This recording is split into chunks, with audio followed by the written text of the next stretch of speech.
경로를 이탈하였습니다 라는 제목으로 하나님의 말씀을 전하도록 하겠습니다. 제가 어릴 적에 그 모교회에서 4차 집사님 얘기를 하면서 좀 말씀을 시작하려고 합니다. 당시에 제가 있었던 모교회 4차 집사님은요, 이제 교회를 돌보는 일도 이제 하셨습니다. 교회에 여러 가지 문제가 생기거나 이런 부분들을 찾아서 고치시고 점검하시고 관리하시는 일들을 이제 하셨습니다. 근데 이제 이분은 교회를 돌보는 일도 하셨지만 방송실에서 또 이제 예배 때 엔지니어도 이렇게 보시는 굉장히 다재다능한 분이셨어요. 근데 마침 이제 제가 또 교회가 맡고 있는 사역이 방송실에서 뭔가를 해야 되는 사역이었다 보니까 지금 집사님, 사찰 집사님하고 좀 가까운 관계를 이렇게 좀 갖게 되었던 것 같습니다. 어느 날 사찰 집사님께서 장거리로 어디를 자기가 가야 된다라고 얘기하시더니 갑자기 어디를 집에를 갔다 와야 된다고 하시는 거예요. 그는 갑자기 지도를 하나 들고 오시더니 약간 이제 그림이 없으니까 이걸 좀 참조하시면 좋을 텐데, 여러분 혹시 요즘에 지도 보는 사람 보셨나요? 지도 보는 사람? 구글맵 말고 실제로 종이 지도 못 보셨죠? 이제 엄청 오래된 한 20년 전 일인 것 같아요. 이제 그 당시에는 내비게이션을 이제 돈 주고 사야 되는 어떤 그런 시기였는데, 한참 내비게이션을 쓰고 있을 그 시기에 그 사찰 집사님은 지도를 갖고 와서 쫙 펼치시더니 진짜 어떤 지도냐면 대한민국 지도 있잖아요. 남쪽 지도. 엄청 큰 거. 예. A3 막 이렇게 되는. A3가 아니라 A2 정도 되는 엄청나게 큰 지도 갖고 쫙 펼치시는 거예요. 그러더니 저 밑에 쪽 지방을 가셔야 된다고 거기다 동그라미 이렇게 딱 치시더라고요. 근데 거기도 이제 막 큰 도시가 아니라 조그만 도시니까 막 이렇게 찾으시는 거예요. 동그라미를 치시고 자기의 출발하시는 지점에 동그라미를 치시더니 큰 도로의 줄기를 찾으시더라고요. 고속도로 줄기를 찾으시고 거기서 뭐 몇 번 어디로 빠져서 막 이렇게 가는 것을 한참을 찾으시는 거예요. 그렇게 한 5분, 10분 정도 찾으시더니 완성을 하셨어요. 그리고 이렇게 가야겠다 하시더니 정말 지도를 가지고 갔다 오셨다라고 하시더라고요. 그 얘기를 듣고서 참 너무 이제 신기하고 좀 한편으로 좀 어이없기도 해서 제가 물어봤어요. 집사님, 왜 내비게이션인데 지도를 쓰십니까? 이렇게 여쭤봤더니 자기는 지도가 너무 편해서 지도를 쓰신다고 그러시더라고요. 그래서 이제 혹시 그럼 지도 쓰시면서 가시다가 실수로 잘못 가셨을 때는 없었나요? 이렇게 여쭤봤더니 코를 쓱 이렇게 비비시더니 있지 왜 없어? 그러시는 거예요. 그래서 이게 지도로 보는 건 한계가 있구나라는 것을 이제 그때 좀 느꼈습니다. 그래서 제가 이제 내비를 왜 안 쓰세요? 그랬더니 아까도 말씀드렸다시피 자기는 이제 내비 쓰는 걸 잘 모르고 이 기계 다루는 게 힘들기 때문에 자기 죽을 때까지 그냥 지도를 펴면서 살겠다, 이런 얘기를 하셨었습니다. 그래서 뭐 그렇구나 하고 이제 시간이 지나서 저도 이제 운전할 때가 돼서 이제 운전을 이제 면허증을 따고 아버지와 함께 이제 운전을 하게 되었습니다. 이제 부부간에는 운전 가르쳐주지 말라는 얘기 들어보신 적 있으시죠? 네, 아버지가 가르쳐줘도 별로 안 좋은 것 같아요. 네, 저희 아버지가 좀 이제 군인 출신이다 보니까 화가 굉장히 많으셨었던 분이셨습니다. 이제 운전을 이렇게 배우는데 제가 아버지한테 운전을 가르쳐 주십시오 하지 않았는데 굳이 옆에 타시는 거예요. 그래서 그 아버지가 제 옆에 이렇게 타시고 운전을 막 이렇게 하고 있는데 초보 운전이잖아요. 그러니까 얼마나 이제 운전을 잘 못하겠어요. 뭐 생각만 해도 소름 끼칠 정도로 빨간불인데 막 제 맘대로 신호를 위반하고 가고 방지턱이 있는데 한 50, 60으로 넘게 해가지고 차를 이렇게 붕 띄운 적도 있고 막 이런 일들이 이제 계속 있다 보니까 아버지가 막 여기를 잡고 막 화가 나신 거예요. 막 그렇게 가면 안 된다고 막 뭐라 하시는 거예요. 근데 이제 그때 내비가 없었으니까 길을 어디로 가야 될지를 몰라서 막 이제 고민을 하고 있을 때, 야, 나는 내비를 써야겠다. 누구는 지도가 편하다고 하는데 나는 내비를 써야겠다. 그래서 이렇게 저렇게 해가지고 실제로 이제 내비게이션 하나를 진짜로 구입을 했습니다. 그래가지고 내비게이션을 차에다 달고 이제 운전을 하기 시작했어요. 막 이렇게 운전을 하고 가는데, 지금이야 이제 핸드폰이 발달돼서 핸드폰에도 내비가 다 있고 하지만 그 당시에는 이제 직접 팔기 때문에 뭐 적은 값을 주고 내비를 사서 이렇게 가고 있는데, 제가 내비에게서 들은 가장 많이 들은 말이 뭐냐면 경로를 이탈하였습니다를 제일 많이 들었어요. 그 얘기는 뭐냐면 운전하면서 내비 보는 걸 잘 못하고 운전도 못하는데 내비까지 봐야 되니까 그게 이제 힘들었던 것 같습니다. 경로를 왜 이렇게 이탈하는지 나중에는 내비한테 미안할 정도로 많이 이탈했던 것 같습니다. 그렇게 이제 반복해서 경로를 이탈했을 때에 아버지가 이제 옆에 계시면 엄청나게 뭐라고 하셨을 것 같은데, 다행히 이제 내비게이션이라서 그런지 모르겠지만 이제 기계니까 뭐라고 아무 말도 안 해서 기분은 좀 나쁘진 않더라고요. 제가 이제 앞부분에 뭐 내비게이션 지도 얘기를 장황하게 설명을 했는데, 이제 오늘 말씀의 내용이 경로를 이탈했습니다라는 말을 제가 참 많이 들었던 것처럼 오늘 말씀의 신명기의 본문의 내용이 바로 이제 경로를 이탈한 이스라엘 백성들의 이야기이기 때문에 제가 앞부분에 좀 내비게이션에 대한 이야기를 드렸습니다. 여러분, 우리가 이제 잘 알고 있듯이 신명기는요, 신명기라는 말이 이제 영어로는 두 번째 율법이라는 뜻을 가지고 있고요. 그 다음에 한자로는 반복된 계명이라는 뜻을 가지고 있습니다. 그럼 두 번째 율법이라는 것과 반복되었다라는 것을 우리가 이제 미루어 볼 때 이 얘기는 언젠가 한번 했었던 이야기다라는 것을 우리가 좀 알 수가 있죠. 그렇죠? 미루어 짐작할 수 있는 겁니다. 그러니까 신명기에 나오는 얘기는 언젠가 한번 했었던 얘기를 다시금 들어야 되는 상황이 되어서 다시 하는 이야기다라고 좀 보시면 좋을 것 같습니다. 이제 우리가 이제 신명기를 읽다 보면 이런 생각이 들 때가 있어요. 어떤 생각이냐면, 안 넘어가요. 왜 안 넘어가지? 나 이 얘기 어디서 본 것 같은데? 이제 이런 생각이 들 때가 있어요. 막 이제 성경책을 이제 읽고 있는데, 막 읽고 있다가, 나 이 얘기 어디서 본 것 같은데? 이런 생각이 들 때가 있는데, 이제, 그때 이제 딱 생각하죠. 내가 졸았나 보다.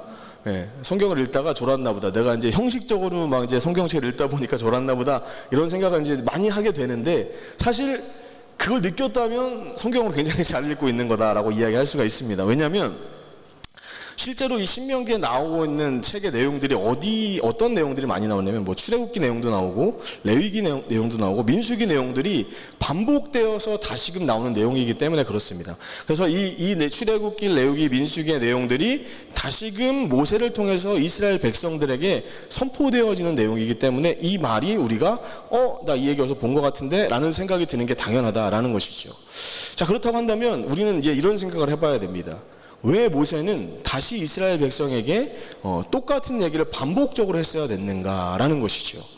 오늘은 좀 그런 이야기를 좀 해보려고 해요. 사실 이거에 대한 내용을 결론부터 좀 말씀드리자라고 한다면, 모세가 다시금 이 이야기를 하는 것은 이스라엘 백성들이 경로를 이탈했기 때문에 다시금 얘기를 하는 것이다 라고 이야기를 할 수 있을 것 같습니다.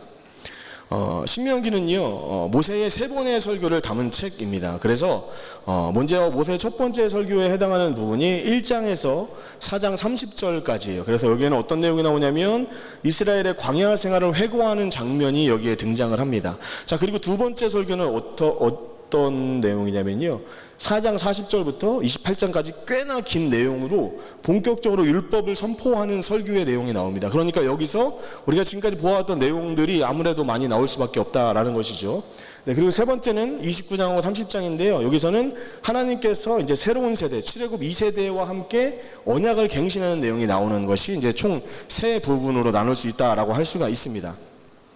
자, 근데 우리가 오늘 읽은 말씀 구절은 어디에 해당하는 거냐면 첫 번째 부분 1장에서 4장 40절까지에 해당되는 부분의 말씀을 우리가 1장을 읽었단 말이죠. 자, 1장을 읽었는데 내용이 뭐냐면 이스라엘의 광야 생활을 회고하는 장면이다 라는 것을 우리가 알 수 있습니다.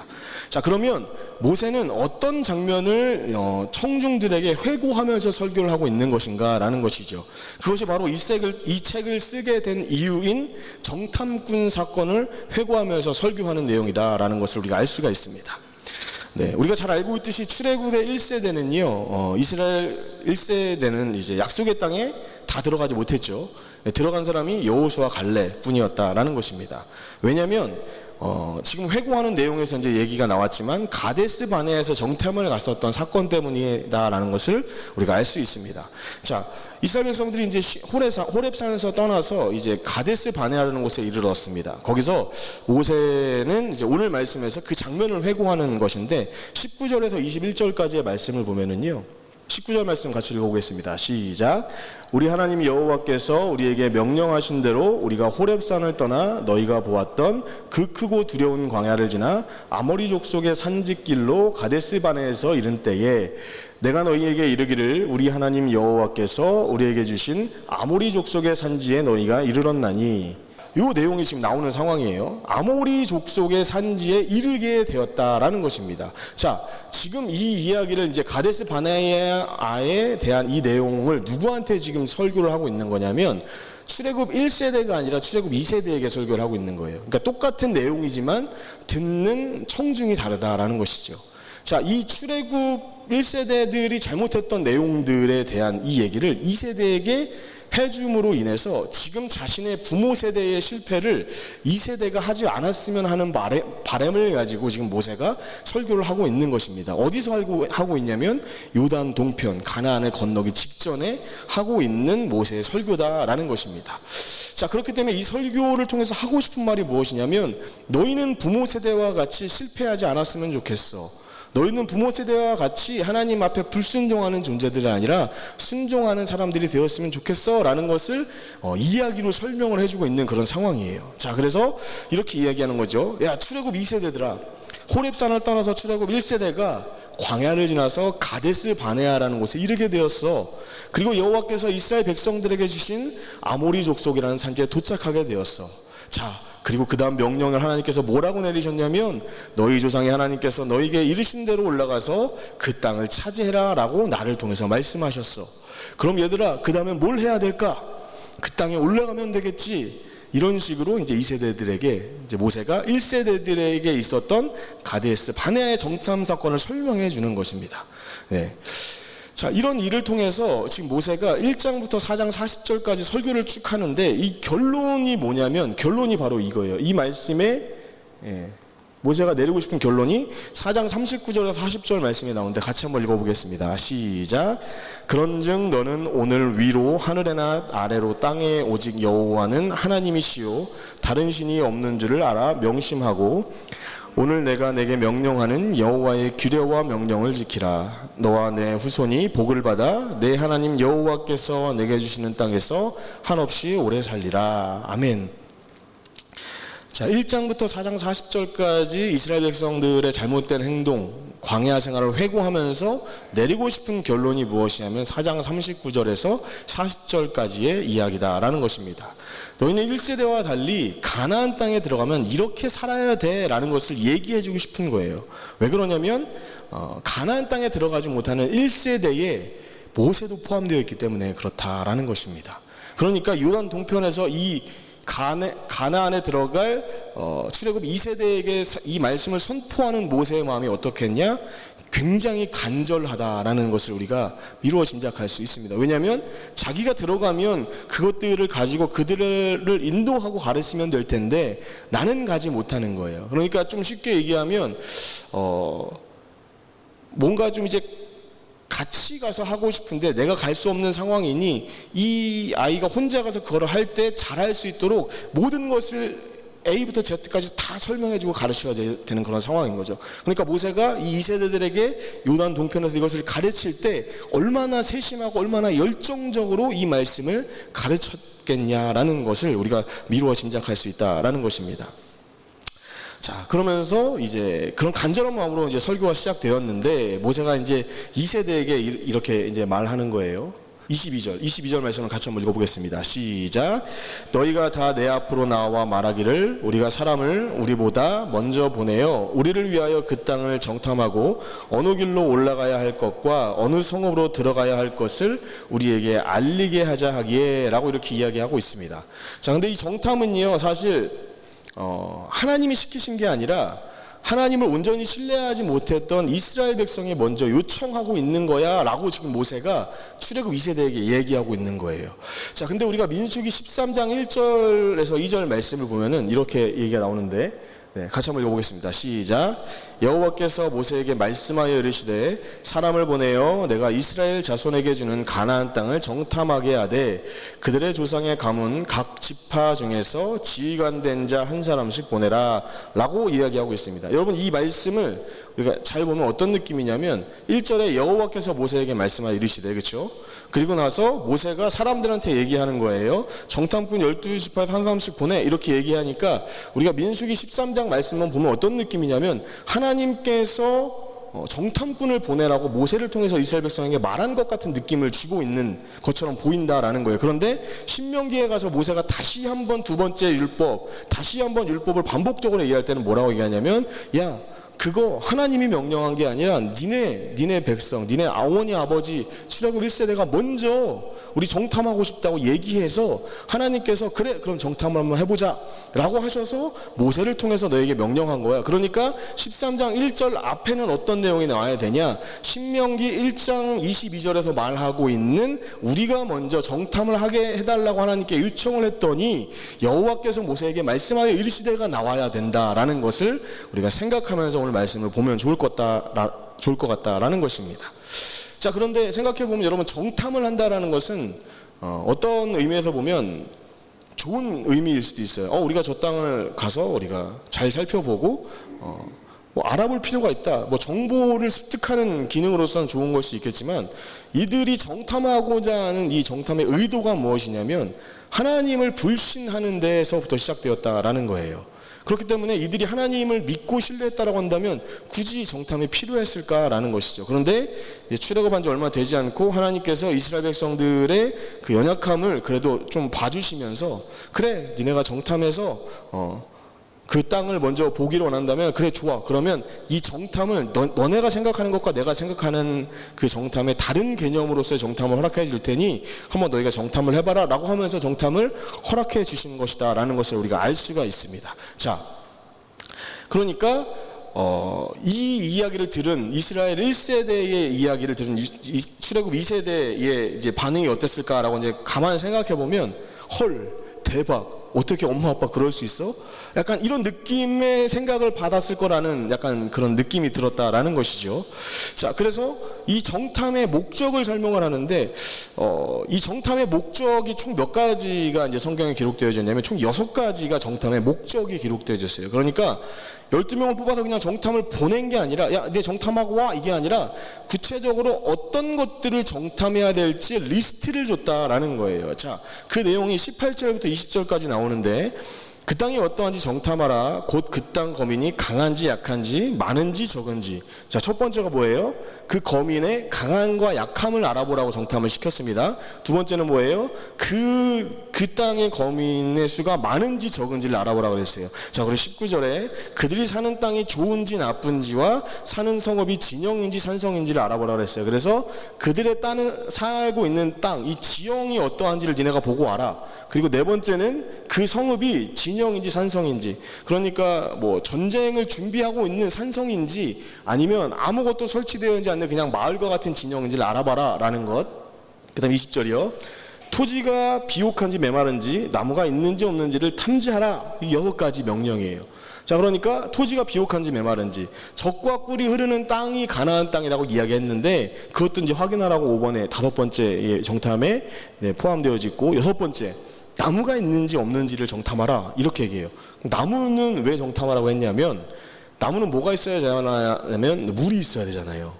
그러니까 젖과 꿀이 흐르는 땅이면 뭐가 있어야 돼요? 물이 그래도 풍족해야 된다라는 거죠. 그래서 이 6가지의 정탐의 내용들을 12명의 정탐꾼들에게 지금 하나님께서 명령하고 있는 거예요. 한 장 넘겨주시면, 그래서 첫 번째, 너희들이 정탐해야 될 내용은 총 6가지다. 족속의 강약, 힘이 센지 약한지, 그 거민이 많은지 적은지, 땅의 지형이 어떠한지를 알아보아라.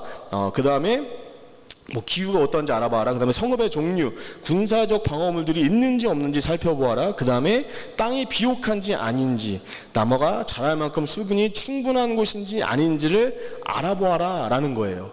자, 그래서 이 정탐꾼이 해야 될 6가지의 정탐 내용을 딱 봤을 때는요, 사실 믿음이 없는 누구라도 가서 할 수 있는 일이다라는 거예요. 왜냐하면 그냥 가서 팩트를 체크하고 눈으로 보고 오면 되는 내용이기 때문에 그렇다라는 것이죠.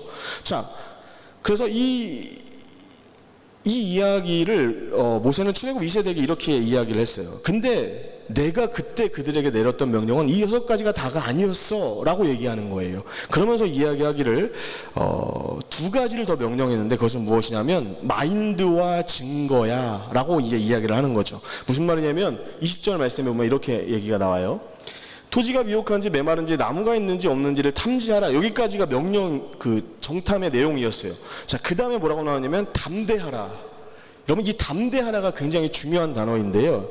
이 담대하라가 왜 중요한 단어이냐면, 이 담대하라는 이 말은 이 정탐꾼의 정탐의 목적이기 때문에 그렇다라는 것입니다. 가서 팩트 체크를 하고 올 거면 담대하지 않아도 돼요. 그런데 팩트 체크를 하러 우리가 정탐하러 가는 것이 아니기 때문에 담대해야 됩니다. 자, 이 담대해야라는 말이 무슨 말이냐면 이거예요. 승리자의 시각을 소유하라.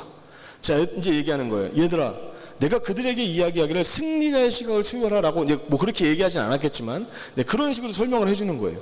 자, 모세가 말하는 이 담대함이라는 것은 무엇이냐면 지금 이 정탐에 가서 정보를 체크하는 것이 아니라 하나님께서 우리에게 이 땅을 주셨으니 저 땅은 지금 우리의 땅이다라는 거예요. 그렇죠? 그러니까 이미 저 땅은 우리가 승리해서 얻은 땅이라는 마음과 믿음을 가지고 그 땅에 가서 이 6가지 내용을 보고 와라는 거예요. 그러니까 이 담대하라라는 것을 가지고 이 6가지의 내용을 보니 이 내용이 단순히 팩트 체크가 아니다라는 것을 우리가 알 수가 있는 거예요. 자, 그래서 이 땅을 믿음으로 바라봐야 하는데, 자, 어떤 믿음으로 바라봐야 되냐면 히브리서 11장 1절 말씀입니다. 같이 한번 읽어보겠습니다. 시작. 믿음은 우리가 바라는 것들에 대해서 확신하는 것입니다. 또한 보이지는 않지만 그것이 사실임을 아는 것입니다. 이것을 쉬운 성경으로 보니까 이렇더라고요. 모세가 이스라엘 백성들 정탐꾼에게 원했던 것은 무엇이냐면 믿음이라는 것은 보이지 않지만 그것이 사실임을 믿는 거야.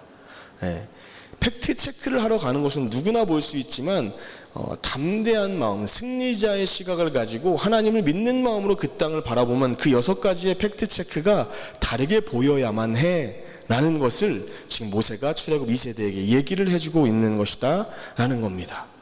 자, 그러니까 우리가 점령할 땅, 우리의 땅, 지금은 점령되지 않았지만 앞으로 우리의 땅이 되어야 할 이 땅들을 우리가 정탐하기 위해서는 담대함이 필요해 라고 이제 얘기를 하면서 12지파의 이제 두령들에 대한 기록들이 이제 쭉 나와 있어요. 자, 그런데 민수기 13장에서 정탐을 가는 이스라엘의 대표가 이름이 쭉 나오거든요.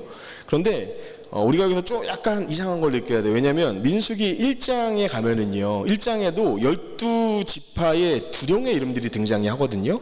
근데 여기서 등장한 두령의 이름과 13장에서 등장한 두령의 이름이 달라요. 그러니까 한 절만 좀 비교를 해보자면 이렇습니다. 자, 민수기 1장 5절에서는 르우벤 지파에서는 스데울의 아들 엘리술이 르우벨 지파의 두령이에요. 지파의 대장이다라는 뜻이에요. 그런데 민수기 13장 4절에서 정탐꾼을 뽑힌 지파의 두령은 누구냐면 삭굴의 아들 삼무아라고 이렇게 이야기하고 있습니다. 뭔가 좀 안 맞죠? 그런데 이게 지금 한 사람만 다른 게 아니라 1장에 나오는 12명의 두령과 13장에는 12명의 두령의 내용이 싹 달라요. 아예 달라요. 그러니까 이제 여기서 성경학자들이 이야기하는 것은 무엇이냐면, 자, 이 정탐을 가기 위해서는 담대하라는 믿음도 필요한데 어느 정도 그곳에 가서 정탐을 하기 위해서는 나이도 좀 젊어야 되고, 나이도 좀 젊어야 되고 민첩해야 되고 이런 것들도 기본적으로 있어야 되기 때문에 아마 이제 새롭게 교체가 된 두령들을 대표해서 정탐을 갔을 것이다 라고 이렇게 이제 이야기를 하고 있는 것이다 라는 것입니다. 그런데 뭐 나이도 중요하고 민첩함도 중요하지만 제일 중요한 건 무엇이냐? 담대함이다 라는 거예요. 담대함. 자, 그리고 나서 이 담대함을 가지고 그 땅의 6가지 내용들을 체크를 하는데 그 두 번째 명령이 무엇이냐면, 그렇게 하고 난 이후에 너희가 해야 될 일이 있어. 그것이 뭐냐면 20절 말씀에 나와 있는 것인데요. 자, 담대하라 라고 한 다음에 또 그 땅의 실과를 가져오라 라고 이렇게 이야기하고 있습니다. 자, 비옥함의 결실을 들고 오라는 거예요. 내가 너희에게 아브라함을 통해서 약속한 이 가나안 땅은 젖과 꿀이 흐르는 땅이야. 그러면 그곳에서 나는 젖과 꿀이 흐르는 땅에서 나는 과실들을 니네들이 갖고 와서 보게 되면 내가 너에게 준 땅이 젖과 꿀이 흐르는 땅이라는 것을 확인할 수 있어. 그러니까 이건 뭐예요? 증거물을 갖고 오라는 거예요. 그렇죠? 자, 그러니까 이 증거물을 가지고 와서 이스라엘 사람들에게 보여줌으로 인해서 불신을 가지고 정탐을 요구했던 그들에게 확신을 주고자 하시는 하나님의 의도가 담겨 있음을 우리가 알 수 있다라는 것입니다. 자, 그렇게 그들은 정탐을 하러 떠납니다. 40일 동안 정탐을 하는 내용들이 27절 그 내용이 쭉 나옵니다. 쭉 나오는데 27절에 정탐을 하면서 이들이 모세가 명령한 대로 과일을 들고 와요. 27절 말씀에 보면 이렇게 말하고 있어요. 모세에게 말하여 이르되 당신이 우리를 보낸 땅에 간즉 과연 그 땅에 젖과 꿀이 흐르는데 이것은 그 땅의 과일이니이다. 이렇게 이야기하고 있어요. 뭐 보면은 그림에 보면은 막대기에다가 막 이렇게 연결을 갖고 오는 그림 보신 적 있으시죠? 엄청나게 큰 과일이 있습니다. 자, 그 과일을 챙겨 갖고 왔어요. 그리고 이 모습을 본 그 모세뿐만 아니라 이 모습은요, 이스라엘 온 회중이 다 같이 봤다라는 것이죠. 왜냐하면 정탐이 들어왔을 때 모든 사람들이 보내고 모든 사람들이 맞았을 것이다라는 것이죠. 우리 지파의 대표들이 갔으니까 뭘 보고 왔는지 궁금하잖아요. 그런데 심지어 포도를 들고 왔으니 그걸 보면서 얼마나 놀랬겠냐라는 것이죠. 자, 아마 여기까지만 말을 들었을 때 이스라엘 백성들 엄청나게 환호했을 것입니다. 그런데 문제는 28절과 29절이죠. 그러나 그 땅 거주민은 강하고 성읍은 견고하고 심이 클 뿐 아니라 거기서 아낙 자손을 보았으며 아말렉인은 남방 땅에 거주하고 헷인과 여부스인과 아모리인은 산지에 거주하고 가나안인은 해변과 요단가에 거주하더이다. 지금 아까 말씀드렸던 이 6가지 족속의 강약, 저민의 다소, 땅의 호불호, 성읍의 종류, 토지의 지질, 그 다음에 수목의 유무, 이것들을 정탐하러 오라고 했는데 이들은 말 그대로 팩트 체크만 하고 온 거예요. 그러니까 뭐가 빠졌어요? 담대하라가 빠진 거예요. 승리자의 시각이 빠져버렸다라는 것이죠. 자, 그러고 나니까 이 정탐의 내용을 들은 갈렙, 승리자의 시각으로 그 가나안 땅을 바라보고 온 그 갈렙이 막아서면서 30절에 뭐라고 얘기하냐면, 아니야, 그건 하나님이 원하시는 정탐이 아니야, 우리가 올라가서 능히 그들을 이길 수 있어 라고 갈렙이 딱 얘기하는데 정탐꾼들이 막아서면서 31절하고 32절에 쐐기를 박아보면서 말을 하는 것이죠. 그와 함께 올라갔던 사람들은 이르되 우리는 능히 올라가서 그 백성을 치지 못하리라, 그들은 우리보다 강하니라 하고 이스라엘 자손 앞에서 그 정탐한 땅을 악평하여 이르되 우리가 두루 다니며 정탐한 땅은 그 거주민을 삼키는 땅이요 거기서 본 모든 백성은 신장이 장대한 자들이며 라고 10명이 입을 모아 얘기하는 겁니다. 근데 여러분, 문제가 있어요. 이들이 지파의 리더예요. 지파의 리더들이 이렇게 연약한 소리들을 하고 있는 겁니다. 우리 지파의 대장이 이런 얘기를 하니까 지파의 사람들 어떻게 하겠어요? 모두 다 요동하기 시작하는 거예요. 더군다나 12명이 갔는데 10명이 이렇게 얘기를 하니까. 근데 이럴 거면은 이들이 가지 말았어야 되는 게 아닌가라는 것이죠. 단지 팩트 체크를 하기 위해서 가나안 땅에 하나님께서 너희들을 보낸 게 아닌데, 하나님께서는 이 6가지를 통해서 뭘 얘기하고 싶은 거냐면, 야, 가서 팩트 체크를 하러 와라가 아니라 내가 너희들에게 주기로 한 젖과 꿀이 흐르는 그 땅이 얼마나 멋진 땅인지 한번 보고 와. 그러면 너희들의 그 불신이 확신으로, 믿음으로 바뀌지 않겠니? 라고 하면서 보여주시며, 너희들만 보고 오면 사람들이 믿지 않을 것이니 그 땅의 과실을 갖고 오면 그들도 너희들이 본 것을 똑같이 보고 믿지 않겠느냐 라는 의도가 이 정탐에 담겨있는 하나님의 속마음이에요. 그런데 이들은 첫 출발, 첫 정탐의 의도가 뭐였어요? 불신으로부터 내가 못하고 내가 두려우니 하나님을 믿을 수가 없는 그런 상황 속에서의 요청했던 그 정탐의 마음 그대로 갔다가 담대하라는 승리자의 시각을 빼고 이것을 보고 왔으니 결국에는 눈에 보이는 그대로를 보고 와서 이야기하는 것이다 라는 것입니다. 여러분, 현상에 집중하는 것은 누구나 할 수 있는 일입니다. 우리가 교회에서 신앙생활 하면서 눈에 보이는 것들이 너무나도 많이 있어요.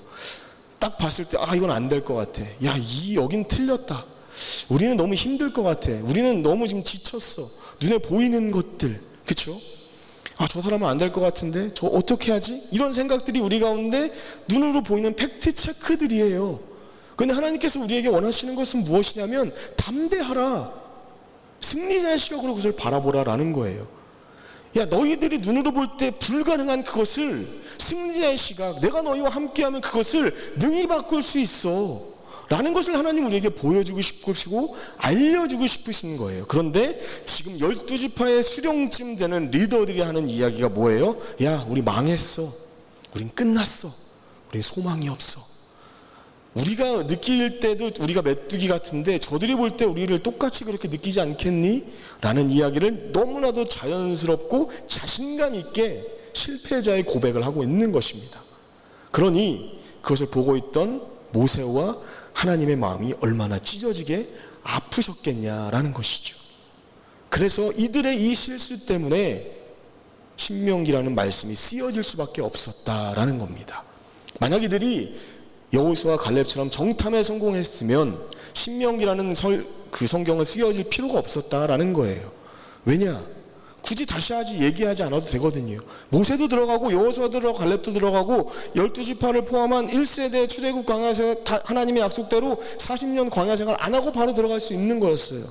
그런데 이 말도 안 되는 정탐의 사건, 담대 하나가 빠진 정탐의 사건 때문에 결국 신명기가 쓰여질 수밖에 없었다라는 이야기가 지금 우리가 이 신명기를 읽고 있는 그런 상황의 배경이다라는 것을 알 수가 있다라는 것입니다.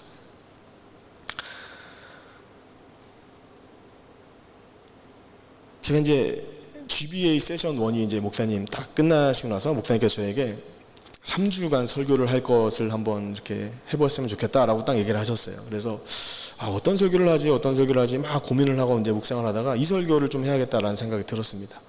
사실 이제 본문을 골라서 설교하는 건 참 쉬운 일은 아닌 것 같아요. 이렇게 흐름 가운데 설교하는 게 참 좋은데 이 설교를 하면서 제가 이제 이 본문을 결정을 한 이유는 무엇이냐면 생각해 보니까 딱 이 시점이 목사님이 바뀌는 그 시점에 작년 2일 상황이더라고요. 근데 그 상황 속에서 우리가 1년을 돌아봤는데 1년의 삶과 이 말씀이 어떻게 보면 좀 맞아떨어지는 부분이 있지 않나라는 생각이 들었습니다. 뭐 귀에 걸면 귀걸이, 코에 걸면 코걸이라기보다 딱 지금 시점이었던 것 같아요. 그때 제가 막 수요 설교하고 청년 설교하고 주일 설교하면서 엄청나게 바쁘게 막 이런저런 설교를 하면서 안 계신 담임 목사님의 부재를 채우려고 막 노력을 했었던 그 기억이 막 납니다. 그러면서 모르겠어요. 다른 분은 어땠는지 모르겠지만 저는 좀 그랬던 것 같아요. 이게 뭐야? 이게 뭐야? 눈에 팩트들이 보여지기 시작하는 거예요. 왜 우리는 이래야 하지? 왜 우리는 이런 것들이 계속 반복되지? 왜 우리는 이렇게 계속 힘들지? 이런 상황들이 계속되는 우리의 마음, 나의 마음이 너무 지친다라는 생각이 들면서 열심히 설교하고 열심히 예배를 준비하면서도 눈에 보이는 그 현상을 넘어서지를 못하겠더라라는 겁니다. 그러면서 이제 오늘 말씀을 쭉 보면서 그럼에도 불구하고 지난 1년을 돌아보니 이 지난 1년의 삶을 우리가 봤더니 결국에는 하나님의 은혜밖에 남는 것이 없더라라는 것이 제가 느낀 결론이었다라는 겁니다. 그리고 그 은혜라는 그 하나님의 결론이 남은 그것이 마치 이스라엘 백성들이 정탐의 사건을 가지고 가나안 땅에 갔다가 가져온 큰 포도송이와 같다라는 생각이 들었어요. 증거물, 하나님이 1년 우리를 인도하신 그 증거물, 우리의 삶 가운데 보여지고 있는 은혜의 모습들과 그 선물들, 우리의 목장과 우리의 교회와 우리의 부서와 우리의 교회의 전반적인 상황들이 결국에는 1년을 지나고 보니 현상은 너무나 힘들었지만 남는 건 은혜뿐이더라. 그것이 마치 가나안의 포도송이처럼 우리에게 증거물로 남겨진 게 아닌가라는 그런 생각이 들었습니다. 2023년이 되었습니다. 상황은 다르지만 어쩌면 우리 마음속에는 여전히 가나안 백성들이 이스라엘 백성들이 갖고 있었던 그런 불평의 마음들이 여전히 있을지도 모르겠습니다. 왜냐하면 우리의 눈에 담대하라는 그 시각이 빠진 채로의 팩트 체크, 눈에 보여지는 상황을 바라보기 때문이 아닌가라는 생각을 해봤습니다. 어쩌면 그런 우리의 삶이 경로를 이탈한 이스라엘 백성과 같이 우리의 삶 또한 하나님이 인도하시는 방향이 아닌 경로를 이탈한 삶을 살아가고 있지는 않은지 생각해 보게 되는 그런 시점인 것 같습니다. 오늘 말씀을 통해서 하나님께서 우리에게 원하시는 것은요, 담대하지 못했던 지난 2022년 혹은 그 전 그리고 지금이라는 이 시점 속에서 그 시간들 가운데 하나님께서 다시금 우리 가운데 신명하시면서 이제는 너희가 경로를 이탈하지 않기를 바란다 라는 말씀으로 우리에게 하나님의 말씀을 들려주고 계신 것은 아닌가라는 생각해봤습니다. 사랑하는 영광교회 가족 여러분, 오늘 말씀을 기억하면서 경로를 이탈한 지난날의 우리의 삶을 좀 벗어버리고 지난 2023년 에베네셀로 인도하셨던 하나님께서 다가올 2023년이라는 약속의 새해에 여호와의 이레로 이끄실 것들을 기대하는 담대한 마음을 소유하시기를 바랍니다. 그리고 우리에게는 가나안의 포도송이와 같은 2023년의 은혜라는 소산물이 증거물로 남아있다는 사실을 기억하고 지금까지 인도하셨던 하나님, 지금도 인도하고 계시고 앞으로도 인도하실 것을 기대하는 마음을 가지고 2024년도를 믿음의 눈으로 바라볼 수 있는 저와 여러분의 삶이 될 수 있기를 우리 주님 예수님의 이름으로 축복합니다. 아멘.